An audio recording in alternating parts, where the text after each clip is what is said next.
आप आगे बढ़ो, हम तुम्हारे साथ हैं। संजय गुलेरिया जिंदाबाद, संजय गुलेरिया, जिंदाबाद, युवा शक्ति, जिंदाबाद, नारी शक्ति, जिंदाबाद, संजय गुलेरिया, जिंदाबाद, संजय गुलेरिया, जिंदाबाद, संजय गुलेरिया आप आगे बढ़ो, हम तुम्हारे साथ हैं। संजय गुलेरिया आप आगे बढ़ो, हम तुम्हारे साथ हैं। संजय जी को जय श्री राम, जय श्री राम, जय श्री राम। संजय जी को जय श्री राम, जय श्री राम, जय श्री राम।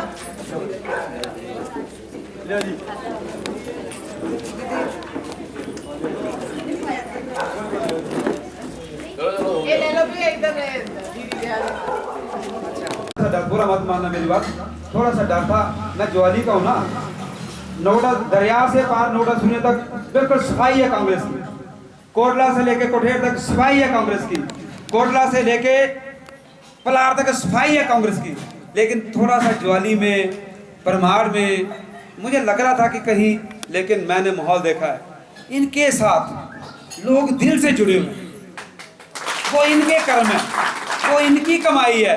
जो बंदा बिना, मैं हैरान हूँ कि इतने जे लगे हैं, तन मन धन से लगे हैं, इन्होंने लोगों की सेवा की है, लोग इनके साथ जुड़े हैं। हम जो मेहनत कर रहे हैं वो एक्स्ट्रा है। जितने लोग आ रहे हैं, जितनी लोग जात कास्ट इज्म देख ही नहीं रहे कि जे मैं अपनी जाति का देखना था। आजकल मैं ज़्यादा लंबा टाइम लूँगा, बड़े जहाँ बोलने वाले हैं, क्योंकि जब माइक हाथ में जाता है ना लीची का, अरे आप लोग तो 40 साल थे 40 साल में आपने एक ज्वाली को कॉलेज नहीं दिया। कॉलेज भारतीय जनता पार्टी ने दिया, जयराम ठाकुर ने दिया। ब्लॉक की बात करते थे हम कि जो सब वहाँ बड़ा टेढ़ा मेढ़ा नोटिस सुनिए, बड़ी मुश्किल है 2 ब्लॉक, और नहीं दे सकता मैं ब्लॉक। ज्वाली में ब्लॉक नहीं हो सकता, एक क्षेत्र में 2 ब्लॉक दिया नहीं भारतीय जनता पार्टी ने। और अब देखो शगोबा क्या है, जिस उम्र में रिटायरमेंट का टाइम है ना, तो वो जैसे एक भिखारी ठूठा लेके चलता है ना घर घर में, वो कह रहे हैं कि मुझे आखिरी टाइम है मेरा। अरे आखिरी टाइम है तो आराम करो, भगवान का नाम लो, कहीं हरिद्वार जाके अच्छे काम करो। कितना बनाओगे नीच भारती के लिए? अरबों रुपए की प्रॉपर्टी है। और पीछे गौ माता के बुरे बुरे चित्र बनाता था, अब उसको गौ माता नजर आ रही है, हैं? चुनाव क्या चीज है देखो, खुद दिखा रहा था मूवी बना के, देखो अरबों रुपए की मेरी प्रॉपर्टी है। जब उसकी सुधीर से लड़ाई हुई थी ना, सुनील शर्मा से, तो खुद दिखा रहा था, जो हमें पता ही नहीं था ज्वाली के लोगों को। शिमला में कोठी, चंडीगढ़ कोठी, ज्वाली में अरबों रुपए की दाता पूरा रोका हुआ है। अब और क्या साहब, और क्या चाहिए? फिर अपने लोगों को बेवकूफ बना रहे हो कि मेरी बिरादरी, मेरी बिरादरी। अरे बिरादरी ने हमने बंदा देखना है काम करने वाला, और संजय गुलेरिया से बढ़िया बंदा नहीं मिलेगा। मैं कादरी बोलूँगा। धन्यवाद। मैं आपका बहुत बहुत धन्यवाद करता हूँ। हमारी पार्टी के सम्मानित बूथ अध्यक्ष भाई करतार चंद जी, इनका विशेष रूप से धन्यवाद, जिन्होंने अपने प्रांगण में मुझे आप सभी से रूबरू होने का मौका दिया। और हमारे पार्टी के ग्राम केंद्र प्रमुख भाई जगदीश लाल जी हमारे बीच में बैठे हैं, इनका भी धन्यवाद करता हूँ। BLA मनोहर लाल जी, बलविंदर जी उर्फ सेठू, महिला मंडल दुर्गा शक्ति की प्रधान श्रीमती रजनी बालाजी, महिला मंडल की सचिव बहन सुमन बालाजी,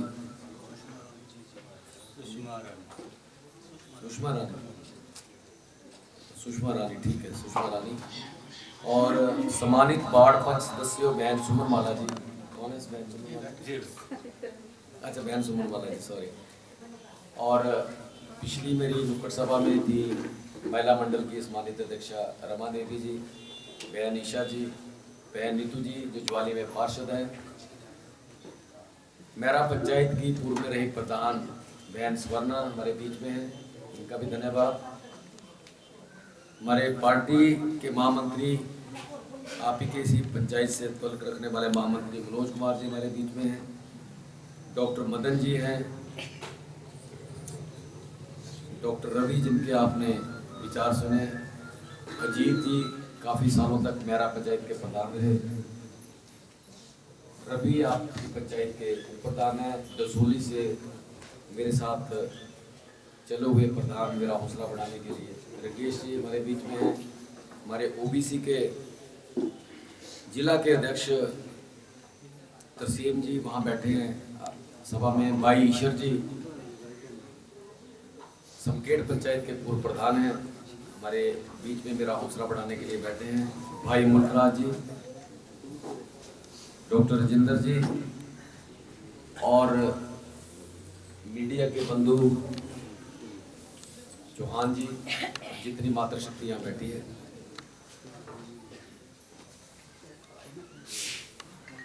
मैं आज इस इलेक्शन के उत्सव में आप सभी के सामने वोट मांगने के लिए खड़ा हूँ। आपको जैसे कि ज्ञात होगा कि भारतीय जनता पार्टी का जो शीर्ष नेतृत्व है, नरेंद्र मोदी जी,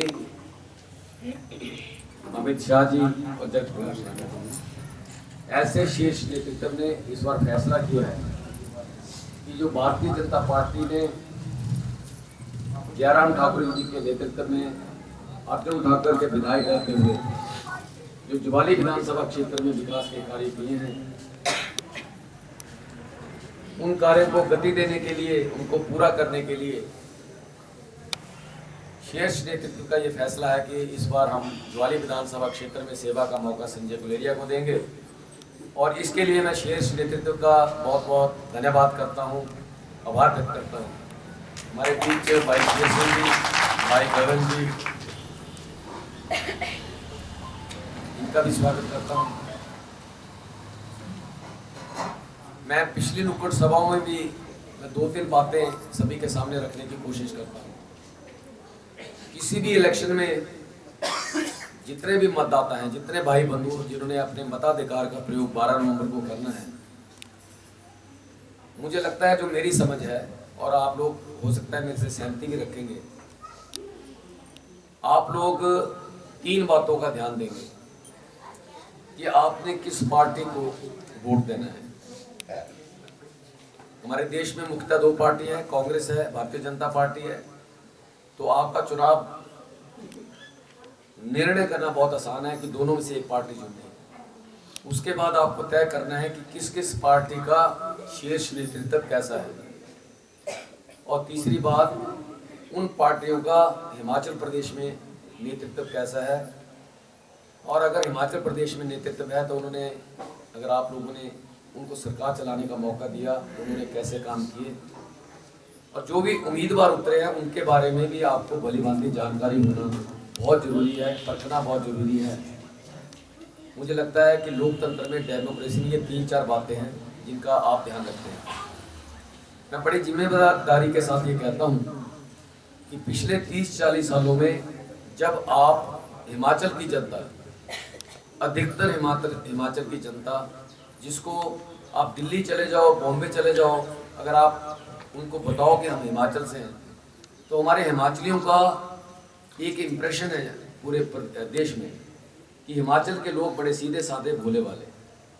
और उसी सीधे साधेपन, भोलेपन के माध्यम से जो पिछले बड़े बड़े मंत्रियों, खड़कंत्रियों ने ज्वाली विधानसभा के ऊपर राज किया, वो आपके भोलेपन का फायदा लेते हुए किया।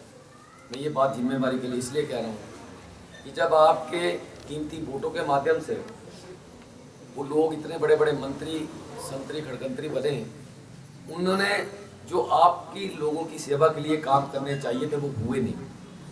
मैं इस बात को आगे बढ़ाते हुए मैं ये कहना चाहता हूँ, जैसे मैं शीर्ष नेतृत्व की बात कर रहा था, तो भारतीय जनता पार्टी का नेतृत्व किसके हाथों में?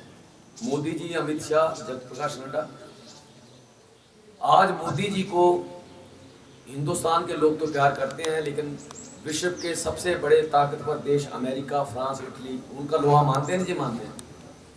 दुनिया मोदी जी की इज्जत करती है और उसी इज्जत के माध्यम से, मोदी जी के इस करिश्मे के माध्यम से हिंदुस्तान की भी पूरे विश्व में इज्जत बढ़ी है। मोदी जी इतने बड़े विश्व के नेता ऐसे नहीं बनते। मोदी जी विश्व के नेता इसलिए बने क्योंकि उन्होंने अपने पिछले 7 सालों के, 7.5 सालों के कालखंड में देश के गरीब लोगों की चिंता की है। उन्होंने 2-3 बड़े ऐतिहासिक फैसले किए हैं जिसका गरीब जनता को लाभ हुआ है। उदाहरण के तौर पे,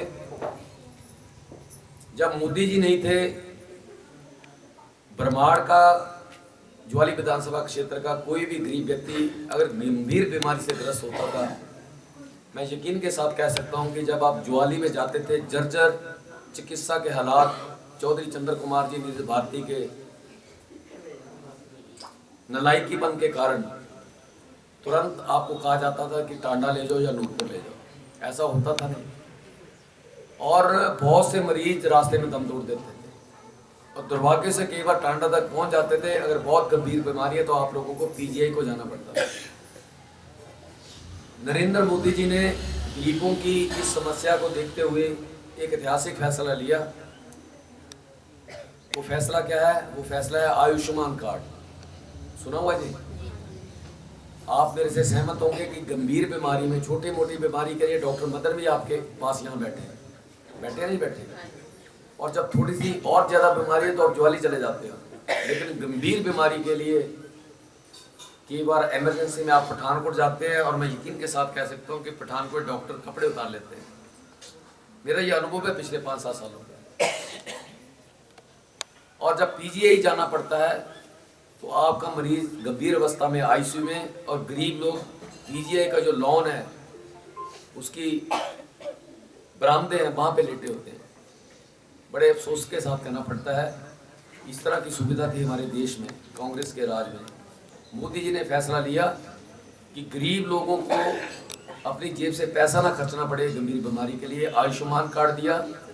हिमाचल के नेतृत्व, जिसको मैं जयराम सरकार कहता हूँ, उसने इस बात को आगे बढ़ाया और हिमकेयर कार्ड दिया। दिया नहीं दिया? उसका फायदा हुआ। हार्ट के स्टंट भी पड़े होंगे आपके मोहल्ले में, आपके बरमाड़ में कई लोगों को। एक स्टंट प्राइवेट हॉस्पिटल में 1.5 लाख का पड़ता है।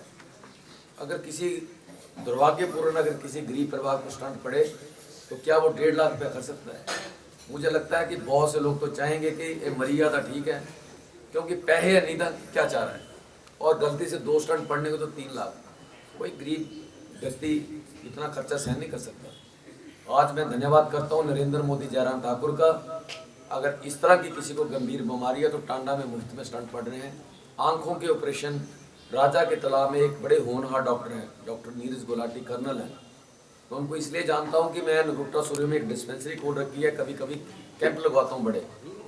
वो इतने काबिल डॉक्टर हैं, कहते हैं जी हिमकेयर कार्ड लेके आओ, मुफ्त ऑपरेशन करवा लो। ऑपरेशन होते नहीं होते, फायदा हुआ नहीं हुआ। इसलिए मोदी जी को विश्व का सबसे बड़ा नेता कहते हैं। मोदी जी ने एक और गरीबों के लिए भला किया। हमारे देश में क्या व्यवस्था थी कि जब हिंदुस्तान के सभी डॉक्टर किसी बीमारी को परखने में, जांचने में फेल हो जाते थे तो अंतिम लड़ाई all India institute of medical sciences में लड़नी पड़ती थी। लेकिन मैं दावे के साथ कह सकता हूं कि चुनिंदा लोग ही एम्स तक पहुंच पाते थे, क्योंकि दिल्ली च एक एम्स, पूरा हिंदुस्तान कहना दिल्ली के नाम सुनते हुए तो मैं दावे के साथ कह सकता हूँ कि रेडी वगैरह के लोग नहीं जा सकते। नरेंद्र मोदी ने फैसला लिया कि हर प्रदेश में मैं ऐसा ऐसा संस्थान बनाऊंगा, और उसका माध्यम कौन बना? जगत प्रकाश नड्डा, हिमाचल का स्वास्थ्य मंत्री। बिलासपुर में एम्स खुल गया नहीं खुल गया? खुला जी अभी। अब जब टांडा वाले रेफर करेंगे तो पीजीआई नहीं करेंगे, वो करेंगे बिलासपुर। और हिमाचली लोग हिमाचल में रहना मुझे लगता है बेहतर महसूस करेंगे। जो मरीज के साथ गए हुए लोग घास में लेटते थे चंडीगढ़ में, उनके रहने के लिए बहुत बढ़िया सराएं बिलासपुर में बनाई गई, और पीजीआई से 2 कदम ऊपर बढ़ के अत्याधुनिक मशीनें लगी हैं बिलासपुर में। इसलिए विश्व के नेता मोदी के आगे झुकते हैं, और मोदी के आगे इसलिए झुकते हैं जो आज हम आमने सामने बैठ के बातें कर रहे हैं। जो वैक्सीनेशन कोरोना काल में मोदी ने एक अद्भुत करिश्मा किया। हिंदुस्तान जितना गरीब देश च दे दी रिसर्च 25-30 साल नहीं होंगी।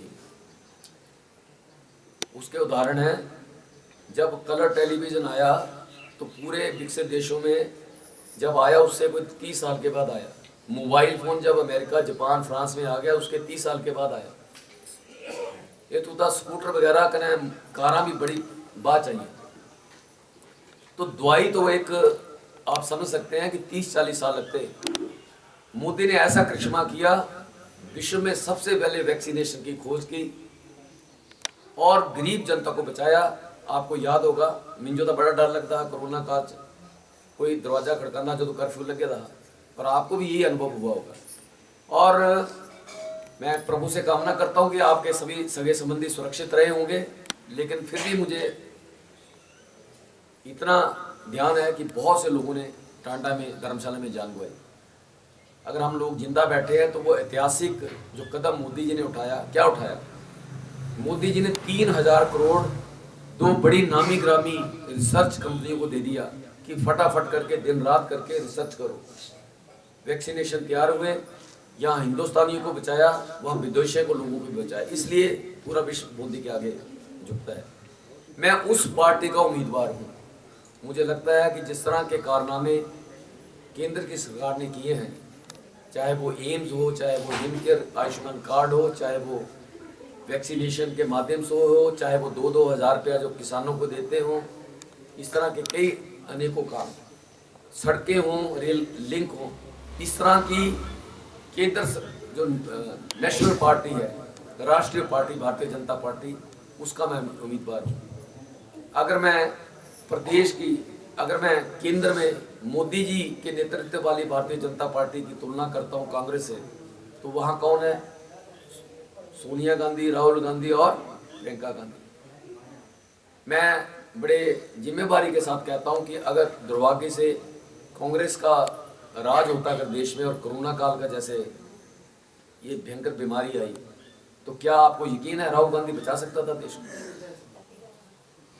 आज जो युवा बच्चे हैं, जब राहुल गांधी का नाम आता है तो वो हंसते हैं, और एक ही परिवार में, और जब एक ही परिवार में राजनीति चलती है तो उसमें गुणवत्ता का समझौता होता है, क्योंकि उसमें काबिलियत नहीं देखी जाती, उसमें परिवारवाद देखा जाता है। अगर मैं प्रदेश की बात करूं तो हमारे पास कैसे नेता है? जगत प्रकाश नड्डा जी हिमाचल के सपूत, जयराम ठाकुर जी, शांता कुमार जी, धूमल जी, और सबसे उभरता हुआ सितारा अनुराग ठाकुर है, नहीं है जी? और कांग्रेस के पास क्या है? 5-7 लोग हैं लड़ रहे हैं कि मैं चीफ मिनिस्टर, पार्टी आंगी था चीफ मिनिस्टर, तो जो लीडर आंदा को नजर। तो आपको इसलिए मैंने कहा कि आपने 2 बातों की तुलना करनी है कि किस पार्टी का नेतृत्व केंद्र में कैसा है, प्रदेश में कैसा है। मैं ऐसी भारतीय जनता पार्टी का उम्मीदवार हूँ। मैंने चिकित्सा की बात छेड़ी थी और मैंने भोली भाली जनता का को भी इसमें कसूरवार ठहराया। मैं थोड़ा कम कसूरवार ठहराऊंगा, क्योंकि जो गरीब लोग होते हैं वो भोले भाले होते हैं, बहकावे में आ जाते हैं, लेकिन अब गरीब लोग भी जागरूक हो गए हैं, ऐसा मेरा पक्का यकीन है। आप लोग जागरूक नहीं थे, इसी वजह से 30-40 साल आप लोगों ने जात पात और बहकावे में चौधरी चंद्र कुमार जी को वोट डाले, और जब जिला कांगड़ा का हर विधानसभा क्षेत्र में इतने बढ़िया सिविल हॉस्पिटल में, अगर मैं पालमपुर की बात करूं, बैजनाथ की बात करूं, नगरोटा, बगुआ, कांगड़ा, नगरोटा, बगुआ और कांगड़ा के लोग इतने सौभाग्यशाली हैं कि उनके नाक के नीचे टांडा मेडिकल कॉलेज, धर्मशाला के हॉस्पिटल में सीटी स्कैन, अल्ट्रासाउंड, डायलिसिस, हर तरह की सुविधा, 30-32 डॉक्टर। पालमपुर में भी ये सारी सुविधाएं, 30-32 डॉक्टर। माताओं बहनों के लिए डिलीवरी के लिए टांडा नहीं आना पड़ता। जब इन विधानसभा क्षेत्रों में, मैं ये नहीं कहता कि भारतीय जनता पार्टी ने ही ये काम करवाए होंगे, उसमें कांग्रेस का योगदान भी हो सकता है, लेकिन ज्वाली में अधिकतर राज किसने किया? आपके वोटों के माध्यम से चौधरी चंद्र कुमार जी ने, 3 बार मंत्री, सांसद, उनका बेटा विधायक, मंत्री। तो सवाल पूछने वाला यह है कि ज्वाली विधानसभा में उस तरह का सिविल हॉस्पिटल क्यों नहीं बना? मेरी धर्मपत्नी ने नगरोटा सूर्य में आने से इनकार कर दिया था जब मैंने बाई इलेक्शन, ये आज़ाद इलेक्शन लड़ा था, 11,000 वोट मिले थे। मैंने अपनी इच्छा व्यक्त की कि मैं अब नगरोटा सूर्य रहना चाहूँगा कि लोगों ने मुझे इतने वोट दे दिए, मुझे बिना जांचे करके। मेरी धर्मपत्नी ने कहा कि जब आपके पिताजी रिटायर हुए आज से 25-26 साल पहले, उन्होंने भी नगरोटा सूर्य जाने से इनकार कर दिया, क्योंकि मेरी माता ढीली रहती थी।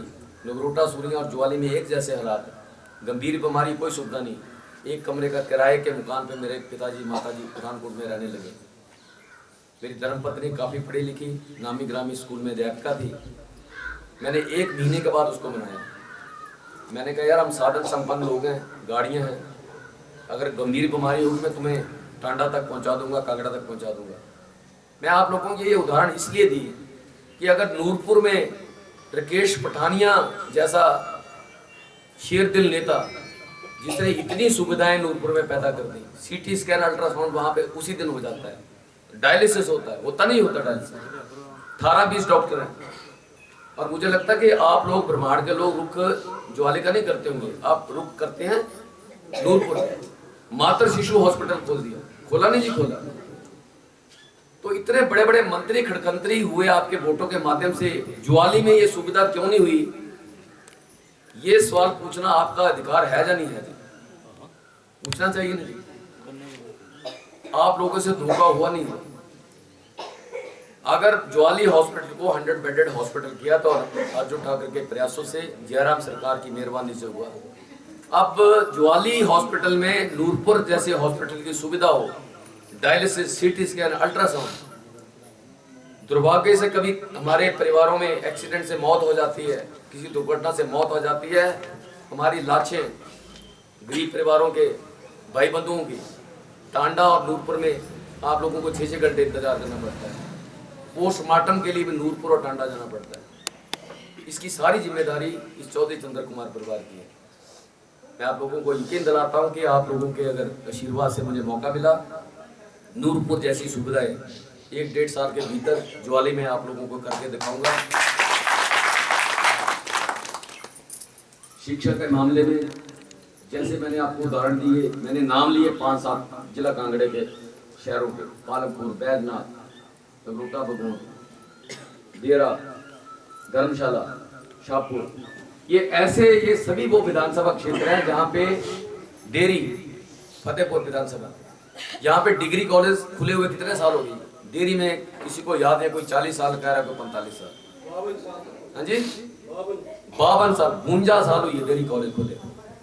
और सबसे पुराना डिग्री कॉलेज धर्मशाला का। क्या धर्मशाला के जो लोग हैं, फतेहपुर के लोग हैं, उनके वोटों में ही ताकत है?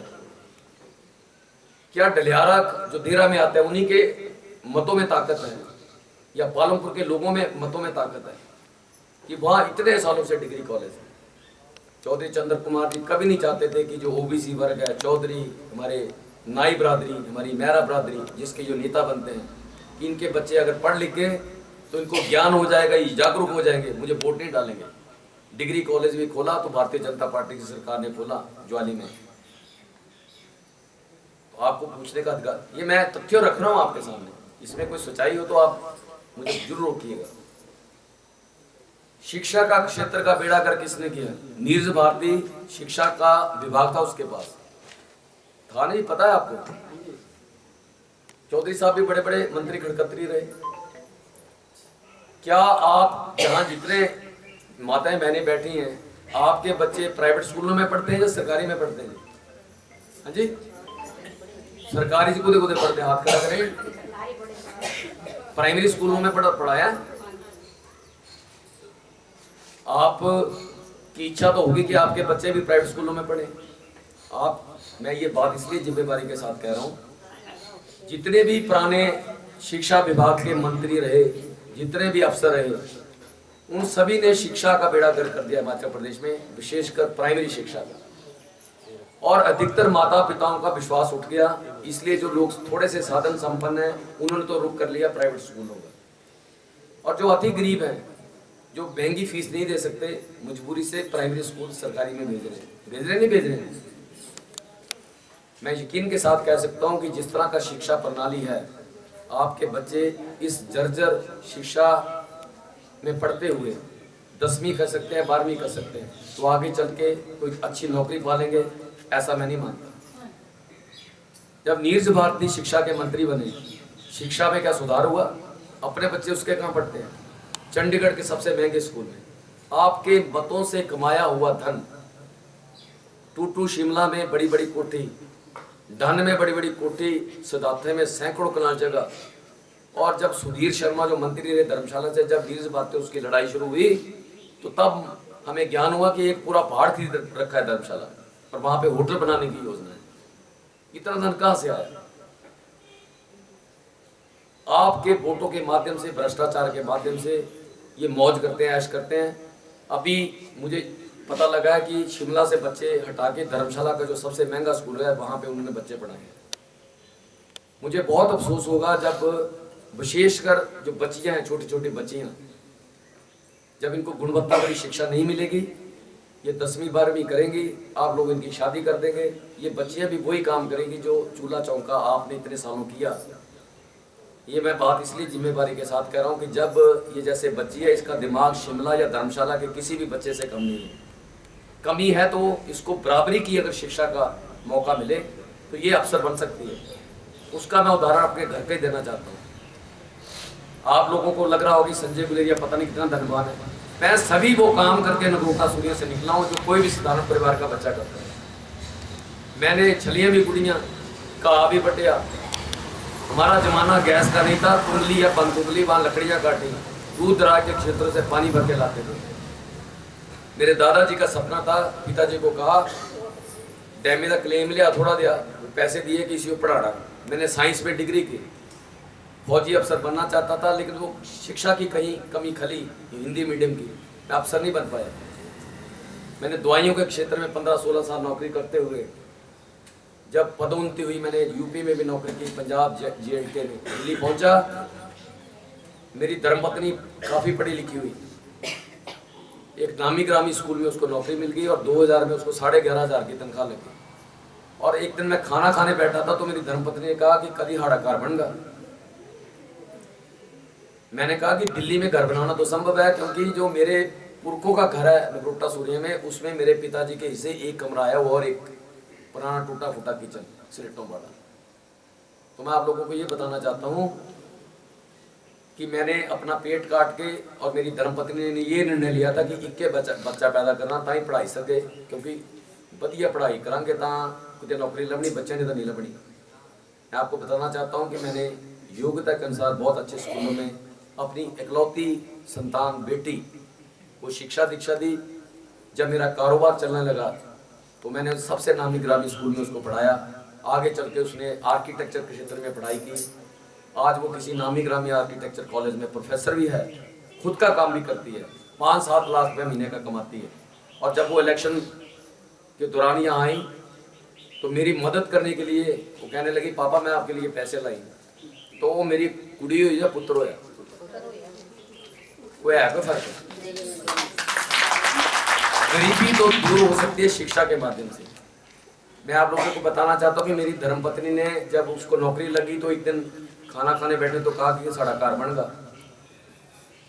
मैंने जमा घटाव किया कि नौकरी में पैसे तो अच्छे मिलते हैं, किराया देना पड़ता है, पेट्रोल, दिल्ली बड़े जैसे शहर बहुत महंगे। मैंने नौकरी छोड़ दी।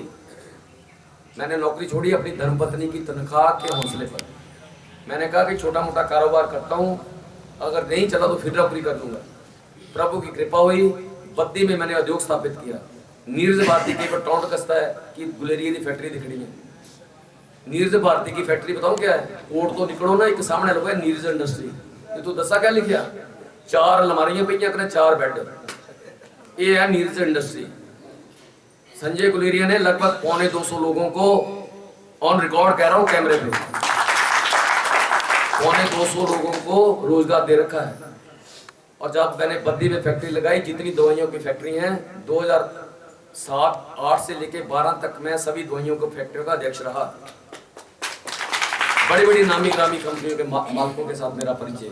उसका फायदा क्या हुआ? मैंने लगभग 1,500 से ज्यादा बच्चों को नौकरियां लगवाई हुई हैं बद्दी में। जिन बच्चों को मैंने नौकरियां लगवाई, कोई भी बच्चा 30-35 हजार से कम नहीं कमाता। बहुत से बच्चों ने जब शादी की अपनी धर्मपत्नियों को भी फैक्ट्री में लगा दिया, वो भी 17-18 हजार रुपया कमा रही है। ऐसे गरीबी दूर होगी। ये जब जात से और आखिरी बार पापे को वोट डाल दो, इससे गरीबी दूर होगी। ये अपनी गरीबी दूर करना चाहता है पिताजी के सिर के ऊपर पांव रख के। मैं शिक्षा की बात कर रहा था, जिसका बेड़ा गर्क नीरज भारती ने किया। जब मैं साधन संपन्न हो गया, मैं भाई बंधुओं को बताना चाहता हूँ, जो सबसे पहले सेवा का काम मैंने शुरू किया।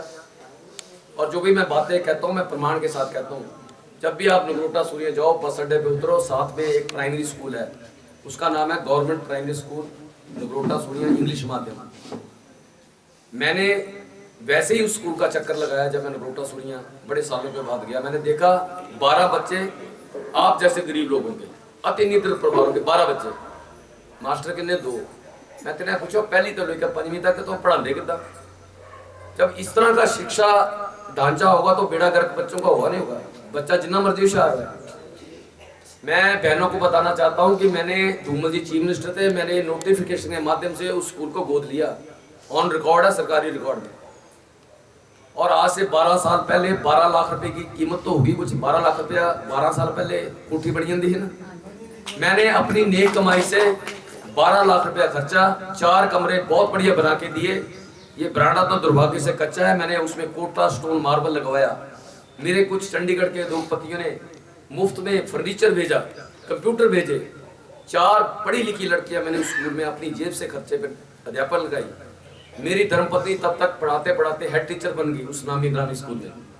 उसका मार्गदर्शन मिला। उसने कहा संजय, जब तक छोटे बच्चों की नींव पक्की नहीं होगी, इनकी पढ़ाई कोई काम नहीं होगी। मैंने वो कैसे होगी? उन्होंने कहा नर्सरी क्लास से शुरू करो। जिस नर्सरी क्लासों की चर्चा अब थोड़े दिनों में, पिछले कुछ महीनों में सरकार ने चर्चा की, सुनते होंगे आप, नर्सरी शुरू हो रही ना सरकारी स्कूल में, तो हो भी गई होगी। ये काम संजय गुलेरिया ने 2010 में कर दिया था, 10-11 में। और सुनने वाली बात यह है कि जो 12 गरीबों के बच्चे पढ़ते थे, 2 सालों के भीतर 200 से बच्चे पार करके उस स्कूल के। और शिमला में बैठे अधिकारी घबराने शुरू हो गए कि ये करिश्मा कैसे हो गया। उन्होंने जांच पड़ताल की, ये स्कूल की चली है। मैं लाना देता हूँ इन ऐसे सभी अधिकारियों को जिनकी वजह से शिक्षा का ढांचा का बेड़ा गर्क हो गया। जो भी उस समय के डायरेक्टर रहे होंगे, प्रिंसिपल सेक्रेटरी रहे होंगे, 2 साल के भीतर मेरे स्कूल की चर्चा शिमला तक पहुंची, गवर्नर ने इनाम दिया। स्कूल की चर्चा दिल्ली पहुंची, राष्ट्रपति ने इनाम दिया। हर साल 10-12 बच्चे नवोदय विद्यालय में सेलेक्ट होते हैं। अब आप मुझे बताओ, जिनके बच्चे नवोदय विद्यालय में सेलेक्ट हो गए, मुफ्त दी पढ़ाई, मुफ्त का खाना पीना, बढ़िया पढ़ाई, वो बच्चे अफसर बनेंगे नहीं बनेंगे? नीरज भारती अपने बच्चों को बेहतरीन स्कूलों में पढ़ाता है। गरीबों की चिंता मैंने 2010 में कर दी थी, जब मैंने जीवन में कभी इलेक्शन लड़ने का तो सोचा ही नहीं। मेरा जब कारोबार चल गया, मैं तो साधन संपन्नता के साथ, एक बेटी के साथ दिल्ली में मौज मस्ती से रहता था। मैंने कभी सपना नहीं देखा था कि आपके सामने खड़े होकर वोट मांगूंगा। ये तो अचानक पता नहीं क्या प्रभु की लीला थी कि 12 का इलेक्शन लड़ लिया, वोट मिल गए। और जो ऐसे मैंने कहानी बताई कि मेरी धर्मपत्नी ने मना कर दिया कि तो लाज ही कोई नहीं, तो ये एक संयोग बना मेरा आने का। जब मैं नगरोटा सुनिए बस गया, सबसे पहला मैंने काम किया, घर बनाया और साथ में डिस्पेंसरी बनाई।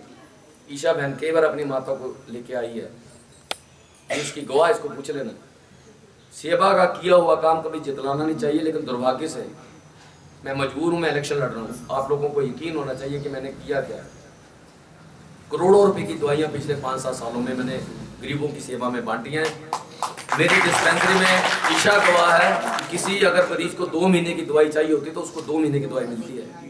क्योंकि मेरा खुद का कारोबार, जितने मेरे उद्योगपति मित्र, जो दवाइयाँ मेरी फैक्ट्री में नहीं बनती, जब मैं उनको कहता हूँ कि यार 10 डब्बे भेजे, वो 100 डब्बा भेजते हैं। वो भी सेवा करना चाहते हैं। मैंने जगह जगह जाके कैंप भी लगाए हैं। एक बार मैंने बड़ा कैंप भोडेगर मंदिर में लगाया था, सारे टांडा के डॉक्टर आए थे। जितनी विधवा माताएं बहनें हैं ज्वाली विधानसभा क्षेत्र की, उनकी बेटियों के लिए मैं 11,000 रुपया देता हूँ, किसी जात पात की। मैंने कभी अखबार में नहीं दिया, कभी मैंने मोबाइल पे नहीं डाला। वो मैंने इसलिए देता हूँ, मैंने जब गाँव में रहना शुरू किया, मैंने देखा कि सबसे अभागी नारी है विधवा नारी। जब वो विधवा हो जाती है, 15 दिन खूब हमदर्दी चलती है उसके साथ। लेकिन जब उसके गरीब विधवा नारी के रिश्तेदार भी गरीब होंगे, उनकी भी मजबूरी है, वो क्या मदद कर पाएंगे।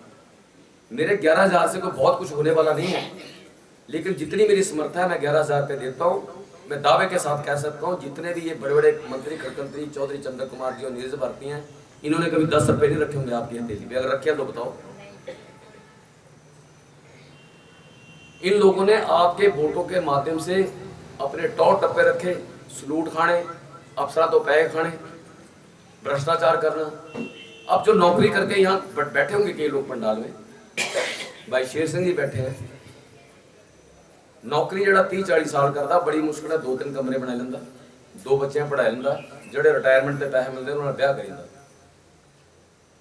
मोदी जी कहते हैं भ्रष्टाचार मुकाना है। ये तो MLA बनते हैं रातों रात, गड्डियां, कोठियां, जमीना कितों दे आई नहीं। आप लोगों को पैरा थलाना झूठा और इलेक्शन के दिनों बाँह चुंगे कहना ये मैं थोड़े सारे काम कर दे। मैं आपसे कोई वायदा करने नहीं आया। मैंने वायदा ये किया है कि हॉस्पिटल में नूरपुर जैसी सुविधा दूंगा। मैंने सेवा के काम ऐसे किए हैं जो नीरज भारती जन्म में नहीं सोच सकता। मैंने स्कूल का उदाहरण दिया। कोरोना काल में मैंने अपनी नेक कमाई से लाखों रुपया खर्चे, ये सारे दुबक के बैठे थे, पुराने नए सारे। मैंने हौसला करके गली गली घूमा हूं और प्रभु का आशीर्वाद रहा, मुझे कोरोना में नहीं हुआ। जब भी मैं किसी गरीब परिवार में दुख सुख में भी जाता हूं, जब मैं देखता हूं यदि गरीब है, तब भी मैं उनकी कोई ना कोई मदद करके आता हूं। कई लोगों के मैंने घर, जैसे किसी का डोना डूबी या किसी का आग लगी, ऐसी मैं कई मदद मैंने की। मैंने मनरेगा की बहनों को टिफिन बांटे तो नीरज भारती पता नहीं चंद्र कुमार जी मजाक करते थे कि टिफिन बंटे करता। मैंने टिफिन इसलिए बांटे, मैंने अपनी आंखों से देखा जो मजबूर मनरेगा में जो बहनें बेलचा और गेंती उठाती हैं, वो सबसे मजबूर महिला हैं। मैं खेती बाड़ी के विरुद्ध नहीं हूँ, वो हमारा हिंदुस्तान का पेशा है, लेकिन सड़का के ऊपर खड़ोई का गेंती बेलचा मारना मतलब उस परिवार की महिला के घर की मजबूरी है। मैं दिखा अपनी अखा अखबार च खाना लपेटिया, प्लास्टिक थैली च खाना लपेटिया, मेरा दिल दहला। मैं क्या यार कम से कम ये ढंगे नाल खाना तो लिया। मैंने अपनी नेक कमाई से टिफिन बांटे हैं, पूरी विधानसभा में बांटे। और कांग्रेस के लोग मुझे बताते हैं कि पुरानी कहानी बताते हैं कि जब चौधरी साहब चलते थे ना, जैसे शादी में जाना है किसी के, तो 3-4 चेले चंटे भी चलते, नेता चेले चंटे बड़े चलते, इं तेना हथ लाना ना बोलना और दिखा रहा क्या ना है कपड़े सारी कटे आ रहा। ये लोग उन्हीं के नेता बताते हैं मुझे। दुर्लांत है ऐसी राजनीति पे, मुझे बड़ी शर्म आती है।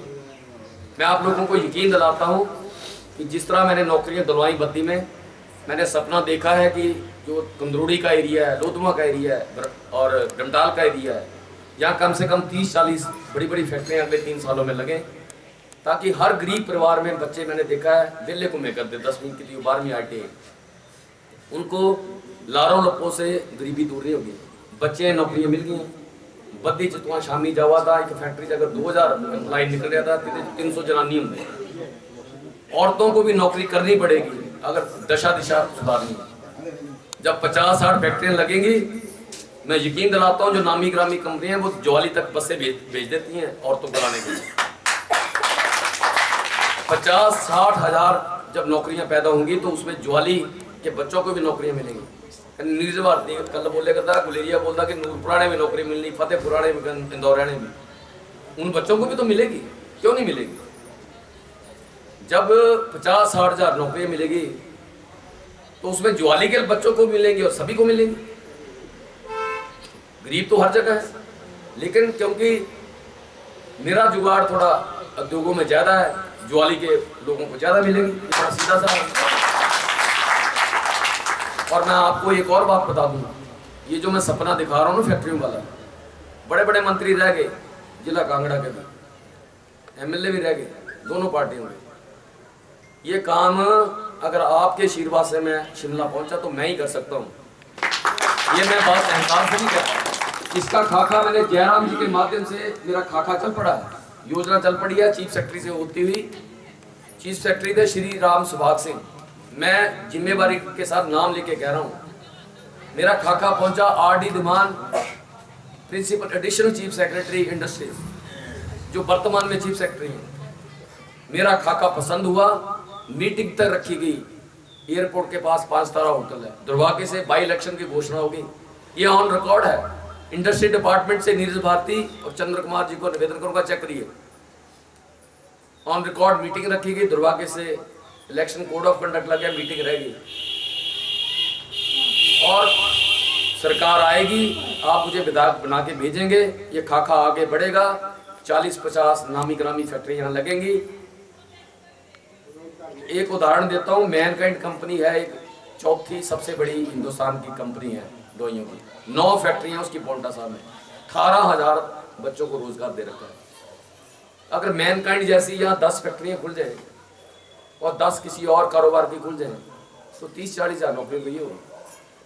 लारों लप्पों से आपकी गरीबी दूर नहीं होगी। इन बच्चों के लिए गुणवत्ता भरी शिक्षा, जिसका उदाहरण मैंने नगरोटा स्कूलियाँ खोल के दिया, जिसका बेड़ा गर्क नीरज भारती ने किया। ज्वाली में बढ़िया चिकित्सा सुविधा की बात की। नौकरियों की बात की, इसका मतलब ये नहीं कि संजय गुलेरिया पता नहीं कि डंगे कियाँ लग देना, बिजली कियाँ आनी, ना पानी कियाँ आनी। ये मैं बड़े साधारण काम मानता हूँ। और जो मुझे पिछले 1 वर्ष में उपाध्यक्ष पद का पद मिला, जो भी मेरे संपर्क में आए, मैंने करोड़ों रुपए छोटे मोटे कामों के लिए, गलियों के लिए, सड़कों के लिए, डंगों के लिए अपने संबंधों के माध्यम से गरीब लोगों को दिलवाए हैं। अगर उसका भी ऑन रिकॉर्ड आप चाहते हैं तो मैं 3 नाम लूँगा। एक गांव पदर है जहाँ के दोनों प्रधान एसटी बरादरी के हैं, तिलक और आकर, कुछ 6.25 लाख रुपए उनको दिलवाया एसटी ट्राइबल फंड से। एक चूक गांव है न्यांगड़ में, बाली में, ऐसे कई गांव में मेरे नाम लेके कई बार लोग अधिकारियों के पास जाके, ये संबंधों की कहानी है, अहंकार से नहीं चलती, दबकों से नहीं चलती राजनीति। और मैं आपको एक और यकीन दिलाता हूँ कि जिस तरह का ज्वाली विधानसभा क्षेत्र में गुंडागर्दी बढ़ी है, कर्मचारियों में भय उत्पन्न किया हुआ है, व्यापारियों में भय उत्पन्न किया हुआ है, मैं एक नया इतिहास रचना चाहता हूँ ज्वाली में। अगर आप लोगों को मेरी बात में अगर एक और बिजली के बिल भी थोड़े कटी है, सभी जा रहा हमने कितने जी। और आखिरी गल, मैं और नगरोटा सूरियां घट के ना ज्वाली ज्यादा रहना, लपा घर ले लिया अगे, ये भी ना जुमला चलाना, ये ना जुमला चलाना कि नगरोटा सूरियां बड़ी दूर है, ये दूर के ना नजदीक ना जात पात ही है ना कोड़, इन्हें धर्मशाला दूर नहीं लगता, क्योंकि बड़ी भारी फीस देकर अपने बच्चे पढ़ा रहे तो जो ठगे कर रहे। आपको मैं यकीन के साथ कहता हूँ कि आप लोगों को, भोले वाले हिमाचलियों को वाकया इस परिवार ने बहुत ठगा ज्वाली के लिए। सबसे लास्ट में डिग्री कॉलेज, सबसे लास्ट में अब जयराम ने अपग्रेड किया, कब बनेगा मुझे लगता है बड़ी स्पीड से काम करना पड़ेगा कि ज़्यादा से ज़्यादा डॉक्टर आए। अगर आप लोगों को मेरी बातों में ईमानदारी नजर आए, अगर आप लोगों को लगे कि संजय सच बोल रहा है, और एक और बात, मैं कोई तनख्वाह की लालसा से नहीं जा रहा था, जितनी शायद मैंने, मुझे नहीं पता विधायक को क्या मिलता है, लेकिन जितनी शायद मिलती है उससे ज़्यादा मैं बांट देता हूँ। उससे ये होगा कि जो मैं अपनी जेब से 11,000 देता हूँ वो शगन बढ़ के 21 हो जाएगा, बस इतना होगा। मैंने ज्वाली के एक बरादरी में घूमा, रवि जी यहाँ बैठे हैं, ज्वाली जो मेन आपका ज्वाली विधानसभा क्षेत्र के 3 पट्टियाँ हैं, लेकिन उसका दिल ज्वाली है। और ज्वाली का रवि जी कौन सा हिस्सा है जहाँ बड़ी बड़ी सीवरेज की गंदगी पे क्या बोलते हैं? रविदास मल्ले में अगर आप जाओ तो आप कहेंगे कि आप कहाँ आ गए, नर्क में रह रही वो बरादरी, नर्क में। कांग्रेस का चेयरमैन है, और जब मैं डोर टू डोर घूमा, लोग जुतियां मारने तैयार है, उन्हें जिन्हें पता लगे पे संजय गुलेरिया दारू पी आंदे है। मैं अपनी बेटे की कसम खा के कहता हूँ, लोग जुतियां मारने को तैयार थे, इतनी गंदगी में लोग रह रहे हैं। शायद मेरे बारे में उन्होंने कोई अच्छा सुन रखा। मुझे बहुत अफसोस हुआ कि इस नर्क में किस तरह से वो रह रहे हैं। मैं जहाँ जो साधन संपन्न लोग बैठे हैं, मैं उनसे निवेदन करूँगा किसी ने चक्कर लाई करना। औरतें इतनी दुखी हैं, और ज्वाली नाक के नीचे इस गुर्बत में लोग रह रहे हैं।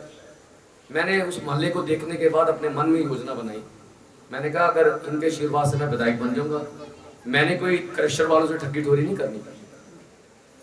उद्योगपति दानवीर होते हैं, वो दानवीर तब होते हैं जब उनको विधायक मंत्री समझे ठगी ठोरी ना करें। जो मैंने कहा कि मेरा फर्नीचर स्कूल में उद्योगपति ने सजाया, हमने 100 करोड़ रुपए की दवाई बिहार में भेजी थी जब बिहार में फ्लड आए थे, मैं अध्यक्ष था। बड़े बड़े उद्योगपति जैसे टाटा वगैरह 1 करोड़ रुपए का दान करते हैं। ये क्रशर वाले भी अगर इनको कहेंगे यार एक गरीब का घर गिर गया तो 2 ट्रालियां सट रहते हैं, 2 बज रही हैं, क्या नहीं सट गए? जे तो हम महीना मंगना तो तेरा सट रही।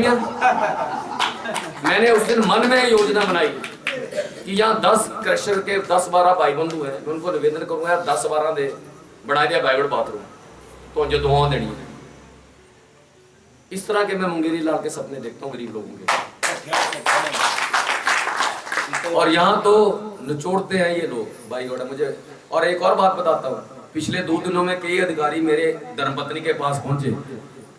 मुझे लगता है कोई एक नियम बना लिया है, वो डराते हैं ना, ये एमएलए वगैरह मंत्री डराते हैं, तो वो सोचते हैं कि शायद इलेक्शन लड़ रहे हैं, थोड़े पैसे दे आइए आगे तो ये खुश रहेंगे।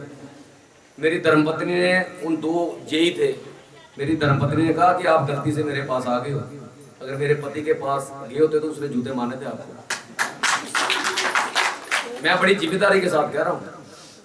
तो हूँ तुसें दसा कि दे जेडे इन्हां मुलाजमां ने जो इन्हां कोल जाना टन्नी इन्हां मना करना, इन्हां दसा के बोलना अरे कट ले आया। तो मैं आपको निवेदन करता हूँ कि अगर मेरी बातों में आपको सच्चाई नजर आए और अगर आप लोगों को लगता है कि मैं बाकियों से बेहतर काम कर सकता हूँ, ईमानदारी से कर सकता हूँ, तो आप मुझे अपना आशीर्वाद 12 तारीख को जरूर देना, कमल का बटन दबाते हुए।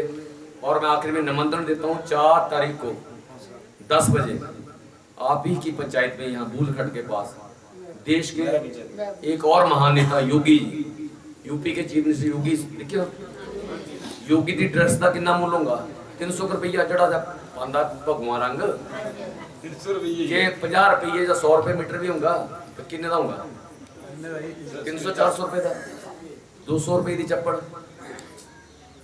ये है भारतीय जनता पार्टी, ये है ईमानदारी। बहुत बहुत धन्यवाद। माता की जय। वंदे मातरम, वंदे मातरम, मातरम मातरम, वंदे मातरम, मातरम मातरम, वंदे मातरम। बहुत बहुत धन्यवाद।